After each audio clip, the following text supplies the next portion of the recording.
I just got some really interesting responses from the federal government in terms of emissions analysis for Bombardier, Ford, and TransCanada.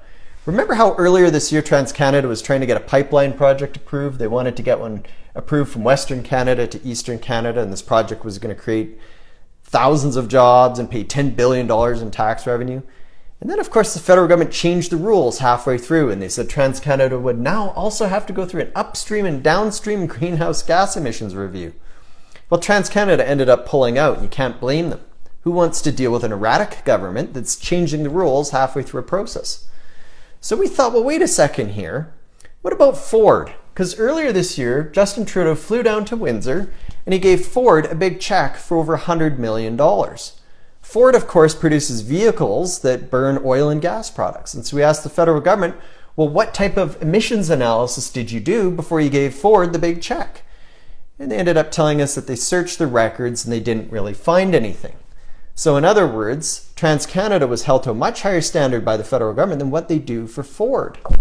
We also asked about Bombardier. Bombardier is always asking for money from the federal government. This year they got $373 million from the feds. And Bombardier, of course, produces private jets that burn jet fuel. So again, we asked about emissions analysis, and the federal government said, well, we found some stuff, but it's confidential. Now, this is a load of bull. Taxpayers paid for this analysis. Taxpayers should get to see exactly what the federal government has. Personally, I don't think there's anything of substance there. But if you look at the big picture, it's totally ridiculous. You've got these two companies that receive close to $500 million in taxpayers' money.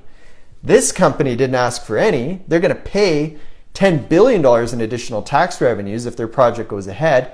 What does the federal government do? They end up putting a big roadblock in front of this company. This makes no sense, and this type of madness needs to end. We're trying to build an army of taxpayers in this country, and I invite you to join us. You can do so for free at our website, taxpayer.com. Together, we can start to put pressure on politicians to start making better public policy decisions. I'm Colin Craig from the Canadian Taxpayers Federation. Thanks for watching. Please share this clip with your friends.